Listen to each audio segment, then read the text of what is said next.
ഞാനും കളിയനും തോട്ടുവരം പോകുന്നേരം തോട്ടു വരമ്പത്തോരു ചക്കത്തുണ്ടം കൊണ്ടേ വന്ന് നെഞ്ചില് മുക്കി തിന്നുന്നേരം വിളക്കത്ത പാട്ട പോലെ എന്റെ മോതിരം വന്നു. പാട്ട് പാടാൻ അറിയില്ലെങ്കിൽ പറഞ്ഞൂടെ, ഇല്ലേ പാതിരയ്ക്ക് വന്നിരുന്ന് ചൊറിഞ്ഞൂടെ. അന്ന കത്തിയും വല്യരാടാ കോയിക്കോട്ടെ കുഞ്ഞയ്യപ്പനെ കൊട്ട കൊണ്ട് വന്ന് കെട്ടിട്ട്, കുഞ്ഞയ്യപ്പനെ കൊട്ട കൊണ്ട് പെണ്ണ് കെട്ടിട്ട്.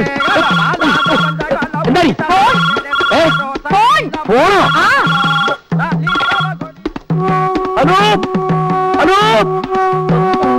ഹലോ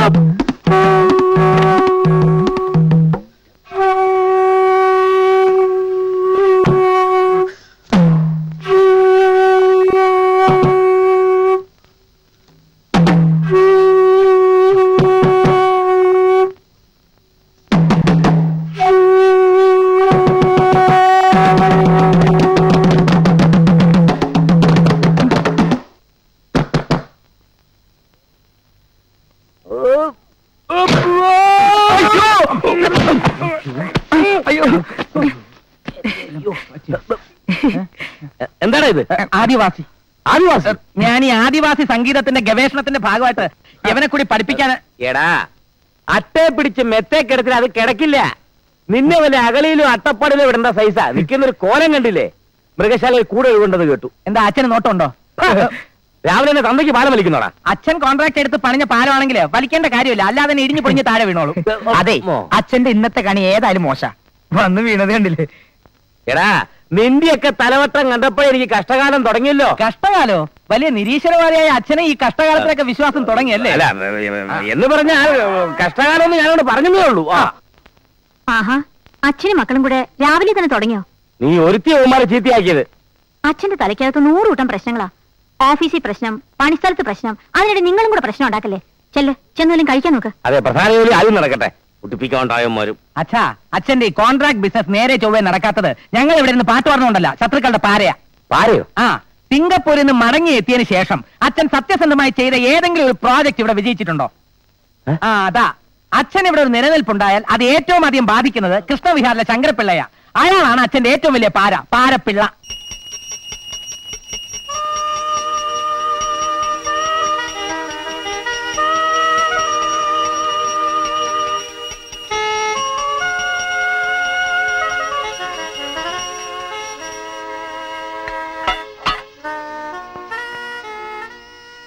കൃഷ്ണ ഗുരുവായൂരപ്പ, ഒരുപാട് വെണ്ണയെല്ലാം കട്ടു നിന്നിട്ടുള്ളതല്ലേ അവിടുന്ന്?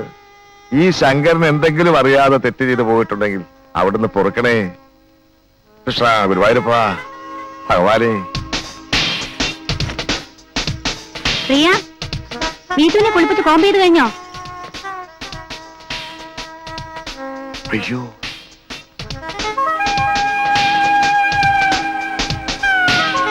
എന്താ മോളെ, നിനക്ക് എന്ത് പറ്റി? യോഗാസനം. ഇങ്ങനെ തലകുത്ത് നിൽക്കാൻ ഒരു യോഗം വേണം. സൂക്ഷിച്ച് പെടലി ഒടിഞ്ഞു പോവും. നിന്റെ തള്ള എന്തിയെ? അവളും ഇതുപോലെ പലയിടത്തും തലകുത്ത് നിൽക്കുന്നുണ്ടാവും. തലകുത്തി നിൽക്കുമ്പോ സംസാരിക്കാൻ പാടില്ലെന്ന് അച്ഛൻ അറിഞ്ഞൂടെ? 2-3 പ്രാവശ്യം അറിയാതെ വെള്ളമടിച്ച് ഞാൻ തലകുത്തി വീണിട്ടുള്ളതല്ലാതെ അച്ഛൻ ഇതൊന്നും പരിചയമില്ലല്ലോ. അമ്മയ്ക്ക് രാവിലെ 10 മണിക്ക് മഹിളാസനായത്തിന്റെ മീറ്റിംഗ് ഉണ്ട്. അതിന് മണി 7 ആയുള്ളൂ. അപ്പ അവൾ ആ കണ്ണാടിയുടെ മുമ്പിൽ തന്നെ ഉണ്ടാവും.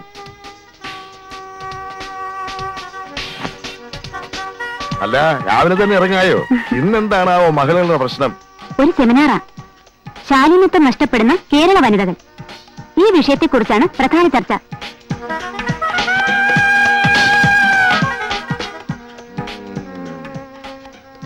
എന്താ നോക്കുന്നേ? ഏയ്, എന്റെ ഭാര്യയുടെ ശാരീരിക സൗന്ദര്യം ഞാനൊന്ന് ആസ്വദിച്ചതാലേ. പതുക്കെ, മോള് കേക്കും. Mummy ready, ഹറിയ. കേരള വനിതകളുടെ ശാലീന സൗന്ദര്യത്തിൽ പട്ടിക്ക് എന്താണാവോ പങ്ക്?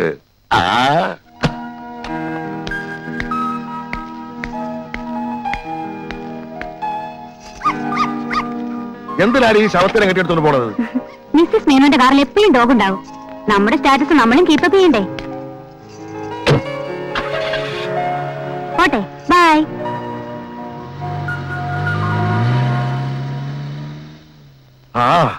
പട്ടി ജനിച്ച നക്ഷത്രത്തിന്റെ ഗുണം.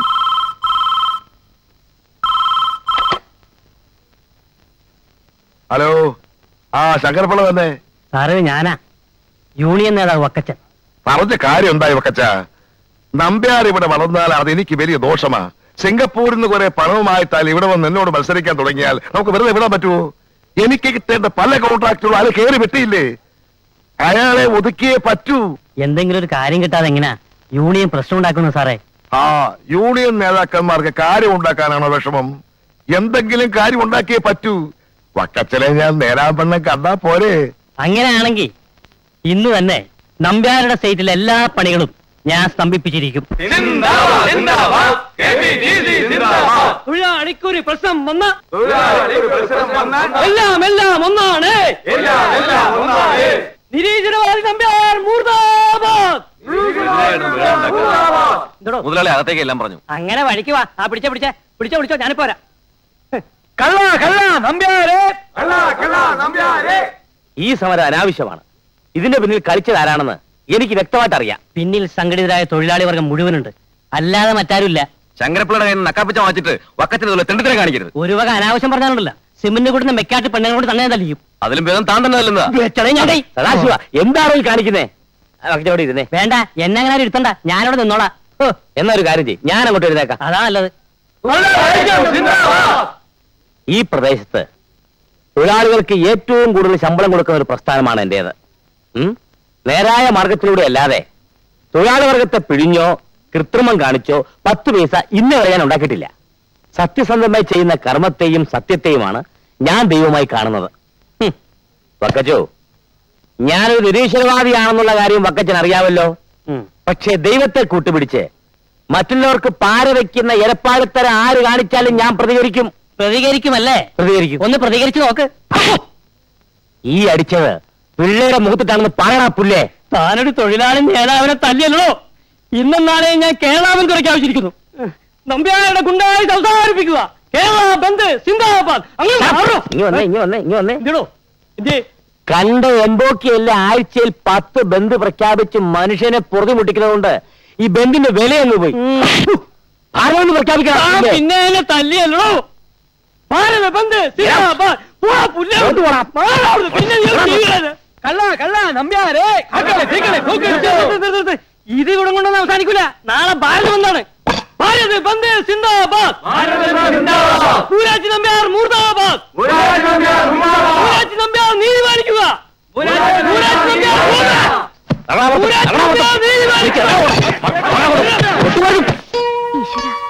ഓരോ ദിവസം ചെല്ലുന്തോറും പ്രശ്നങ്ങൾ വഷളായി വരികയാണല്ലോ.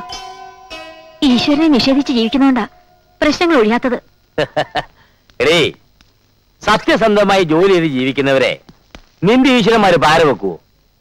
ഇതൊന്നും ഈശ്വരന്റെയും ജഗത്താന്റെയും വിളയാട്ടമല്ല സുധർമ്മേ, അധർമ്മങ്ങളുടെ വിളയാട്ടമാണ്. ബിസിനസ് രംഗത്ത് അച്ഛന്റെ ഈ ഫിലോസഫിക്കൊന്നും ഒരു സ്ഥാനമില്ല. അധർമ്മത്തിനെ എങ്ങനെയാണ് കൈകാര്യം ചെയ്യേണ്ടതെന്ന് ഞങ്ങൾ കാണിച്ചു തരാം. ഈ പ്രശ്നം ഞങ്ങൾക്ക് വിട്ടുക. നിന്നെയൊക്കെ വിശ്വസിക്കാവോ? 100% വിട്ടു വന്നിരിക്കുന്നു.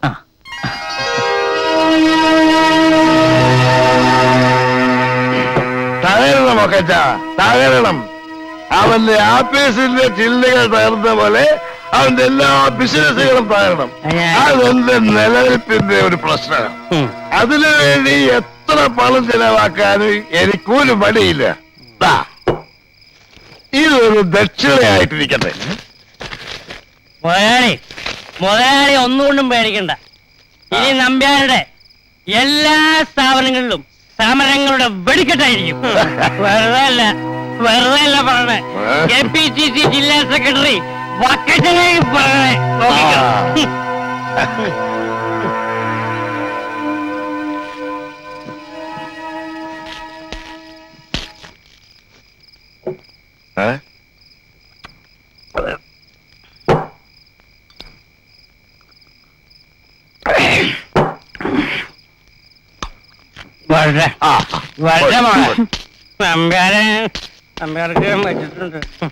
അവനവൻ കുഴിക്കുന്ന കുഴികളിൽ വീഴുമ്പോ ഗുലുമാൻ അച്ഛൻ കേട്ടിട്ടുണ്ടോ?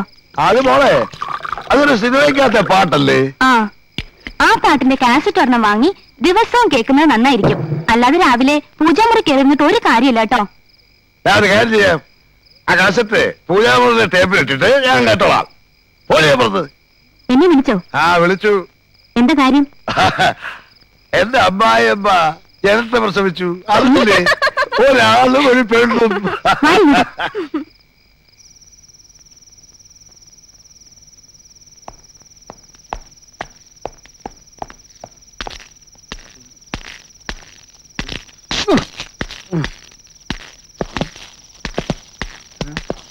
ആരാ നടക്കണ വഴിക്ക് വണ്ടി ഇട്ടിരിക്കണേ?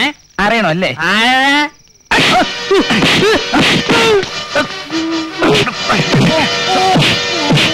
ഞങ്ങൾ ആരാണെന്ന് തനിക്ക് മനസ്സിലായോ? അറിയാമേ. ആരാ? മക്കളല്ലേ? എടാ സന്ദീപേ, ഇയാള് നമ്മളെ തിരിച്ചറിഞ്ഞു. എടുക്കാൻ ഇനി തന്നെ ജീവനോടെ വെച്ചോണ്ടിരിക്കുന്ന പ്രശ്നമില്ല. നീ ആ പെട്രോളിംഗ് എടുത്തേ. മരിച്ചുപോയ ഏതെങ്കിലും രാഷ്ട്രീയ നേതാവിന്റെ പ്രതിമ ഞങ്ങളുടെ കവലയിൽ വെക്കണമെന്ന് കുറച്ച് നാളായിട്ട് വിചാരിക്കാം. അത് തന്നെ ആയിക്കോട്ടെ. അയ്യോ മുതൽ സമരങ്ങളൊന്നുമില്ലേ?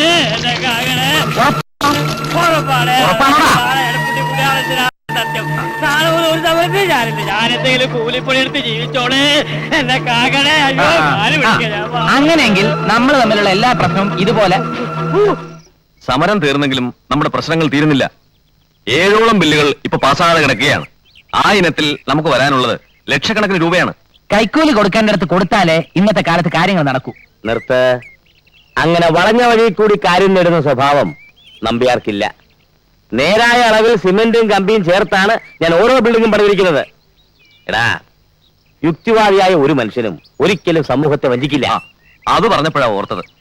നമ്മൾ പണിത ഫ്ളാറ്റിൽ ചോർച്ചയുണ്ടെന്ന് പറഞ്ഞ് കമ്പനിക്കെതിരെ കേസായിട്ടുണ്ട്. ഈശ്വര, അങ്ങനെ അബദ്ധത്തിലാണെങ്കിലും വല്ലപ്പോഴും ഈശ്വരനെ വിളിക്ക.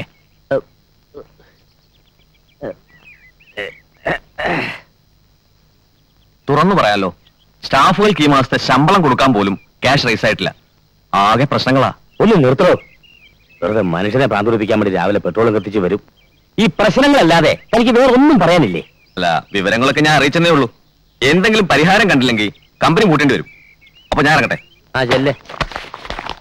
എല്ലാത്തിനും കാരണം നിങ്ങളുടെ യുക്തിവാദ. ആണെന്ന് തന്നെ വെച്ചോടി.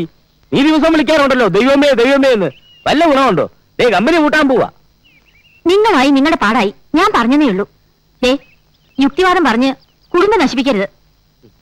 അല്ലച്ചാ, അമ്മ പറയുന്നതിൽ കാര്യമുണ്ട്. എഴുന്നേരെ എഴുന്നേരെ എഴുന്നേരെ. ആ പോ പോ. ഈശ്വര വിശ്വാസം ബഹുമാനവും ഇല്ല. പിന്നെ അങ്ങനെ നന്നാവും. എല്ലാം പറഞ്ഞായിരുന്നോ? കാപ്പി എടുത്ത് വെച്ചിട്ടുണ്ടെന്ന് പറയായിരുന്നു. പോടാ പോടാ, പോയി ഞണ്ണാ പോടാ. യൂണിയൻ കൂടെ ഉപദേശിക്കാൻ വന്നിരിക്കുന്നു. വന്നൊരു യുക്തിവാദിക്ക് ഇവിടെ ജീവിക്കാൻ വയ്യാണ്ടായോ എന്റെ ദൈവമേ.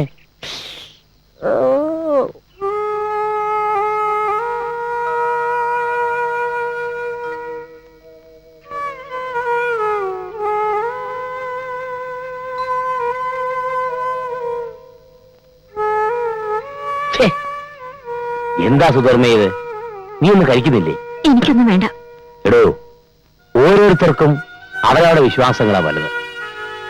നീ ഈശ്വരനെ വിശ്വസിക്കരുതെന്ന് ഒരിക്കലും ഞാൻ പറഞ്ഞിട്ടില്ല. എന്റെ വിശ്വാസങ്ങൾ അടിച്ചേൽപ്പിക്കാനും ഞാൻ ശ്രമിച്ചിട്ടില്ല. എന്നിട്ടും എന്റെ വിശ്വാസങ്ങൾ ഈ കുടുംബത്തെ തകർത്തുവെന്ന് നീ പറഞ്ഞു. സാരമില്ല, എനിക്കൊരു തകർച്ച വന്നപ്പോ ജീവിതത്തിൽ ആദ്യമായി നീ എന്നെ കുറ്റപ്പെടുത്തി, വേദനിപ്പിച്ചു. ഇങ്ങനെയുള്ള ഘട്ടങ്ങളിൽ ഭർത്താവിനെ തലോടി ആശ്വസിപ്പിക്കണം എന്ന് ഞാൻ പറയുന്നില്ല. പക്ഷേ തള്ളിപ്പറയാതിരുന്നുകൂടെ?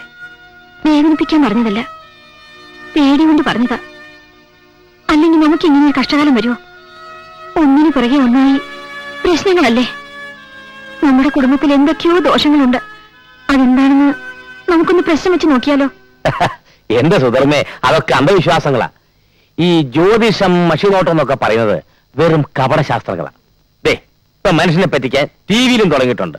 അജ്ഞാതം, അവർണനീയം, പത്രക്കാര വകയായിട്ട് വാരഫലം. മോശം. നിങ്ങൾ പറയുന്ന ഒന്ന് മനസ്സിലാക്കാനുള്ള ബുദ്ധി അറിവൊന്നും എനിക്കില്ല. സിമന്റ് നേരാവണ്ണം ചേർത്തിട്ടും കെട്ടിടം ചോരുന്നു. സത്യസന്ധമായി ഓരോ പണി ചെയ്തിട്ടും ബില്ല് പാസ്സാകുന്നില്ല. സർവത്ര കാര്യങ്ങളിലും തടസ്സം തന്നെ. അതൊക്കെ ശരിയാവൂടോ? ഒന്നും ശരിയാകാൻ പോകുന്നില്ല. ഞാൻ എന്ത് പറഞ്ഞാലും നിങ്ങൾ എതിരെ പറയൂ. പ്രത്യേകിച്ചും ദൈവകാര്യത്തിൽ. നമ്മുടെ മക്കളെ ഓർത്തെങ്കിലും നിങ്ങളിത് ചെയ്യണം. എന്റെ മനസമാധാനത്തിന് ഉപേക്ഷ പറയരുത്. ശരി, വിശ്വാസമില്ലെങ്കിലും നിന്റെ ആഗ്രഹത്തിന് ഈ ഒരു പ്രാവശ്യം ഞാൻ കൂട്ടുനിൽക്കാം. ഒരു പ്രശ്നം വെപ്പിലൂടെ നമ്മുടെ എല്ലാ പ്രശ്നങ്ങളും മാറുകയാണെങ്കിൽ നീ പറയും പോലെ ഒരു ഈശ്വര വിശ്വാസിയായി ഞാൻ ജീവിച്ചോളാം. അതല്ല എങ്കിൽ മേലിൽ ഇത്തരം കാര്യങ്ങൾക്ക് എന്നെ നിർബന്ധിക്കരുത്. സമ്മതിച്ചു. എങ്കിൽ നീ തന്നെ ജോലിസിനെ വിളിച്ചു വരുത്തി പ്രശ്നം വെപ്പിച്ച് നമ്മുടെ പ്രശ്നം മാറ്റ്. പിന്നെ അതൊരു പ്രശ്നമാകരുത്.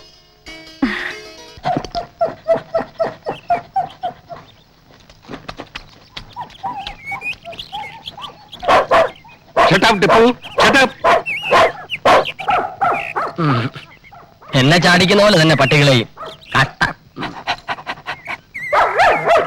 നീ ഹിറ്റ്ലറെ നോക്കൂ, ഇവൻ എത്ര പാവമാണ്. ഇവനെ പോലെ നിനക്കും അനുസരണയോടെ നടന്നൂടെ?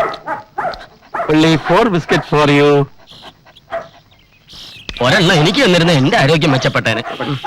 എക്സ്ക്യൂസ് മീ, സുസോലിന്റെ വയറിന് സുഖമില്ലാഞ്ഞിട്ടാണ് കേട്ടോ.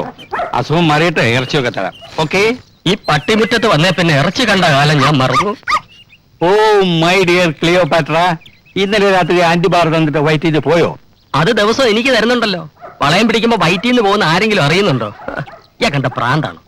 ആ പട്ടികളോട് കാണിക്കുന്ന സ്നേഹത്തിന്റെ 100-ൽ 1 അംശം ഈ ഡ്രൈവറോട് കാണിച്ചാൽ മതിയായിരുന്നു. ഓമനക്കുട്ടാ, കുറയ്ക്കണ്ട, ദാ വരുന്നേ ഇങ്ങനൊരു മനുഷ്യൻ. എന്താ സാർ? എന്താ സാർ? ഞാൻ കുറച്ച് കഴിയുമ്പോൾ ടിപ്പുവിനെ കൊണ്ട് ഡോഗ് ഷോയ്ക്ക് പോകും. ആ. നീ നമ്മുടെ പട്ടികളെയൊക്കെ ഒന്ന് കുളിപ്പിച്ചേക്കണം. ഞാൻ പല പ്രാവശ്യമായി സാറിനോട് പറയുന്നു, പട്ടികളെ കുളിപ്പിക്കാനും ചിരിപ്പിക്കാനും കൂട് കഴുകാനും ഒക്കെ വേറെ ആരെങ്കിലും വെക്കണമെന്ന്. ഞാനൊരു ഡ്രൈവറല്ലേ സാർ? എനിക്ക് സമയമില്ലാത്തപ്പോൾ മാത്രമല്ലേ നിന്നെ ഈ കാര്യങ്ങളിൽ ഏൽപ്പിക്കാറുള്ളൂ. ഇനി സത്യം പറയാമല്ലോ സാറേ, ഈ പട്ടികളെന്ന് പറഞ്ഞാൽ എനിക്ക് അറപ്പും വെറുപ്പുമാണ്. Shut up. നീ വേണേ എന്നെ പുച്ഛിച്ചോളൂ, ഞാൻ ക്ഷമിക്കാം. പക്ഷേ പട്ടികളെ പുച്ഛിക്കരുത്. ലോകത്തെ ഏറ്റവും നന്ദിയുള്ള വർഗമാണ് പട്ടികൾ. പക്ഷേ എല്ലാവരും പട്ടികളെ തരം താഴ്ന്ന ജീവികളായിട്ടാണ് കാണുന്നത്. ഇറങ്ങി പോണ പട്ടി. മുതലാളി, എന്റെ പേര് നിന്റെ പട്ടി കിട്ടോ ഞാൻ തൊഴിലാളിയാണ്. എന്നൊക്കെ പറയുന്നത് ഈ തരം താഴ്ത്തലിന്റെ ഉദാഹരണങ്ങളാണ്. ആഹാ. മനുഷ്യരെക്കാളേറെ പട്ടികളെ സ്നേഹിക്കുന്നത് കൊണ്ടാണ് നാട്ടുകാരെന്നെ പട്ടി മേനോൻ എന്ന് വിളിക്കുന്നത്. ആ. അയ്യോ. ആ വിളി കേൾക്കുന്നത് എനിക്ക് സന്തോഷമാണ്. ഒരു സുരകസ്നേഹിക്ക് കിട്ടുന്ന ഏറ്റവും വലിയ അംഗീകാരമാണ്. ആ. നിനക്കറിയാമോ, എന്റെ ഭാര്യ മരിച്ചിട്ട് പോലും ഞാൻ കരഞ്ഞില്ല.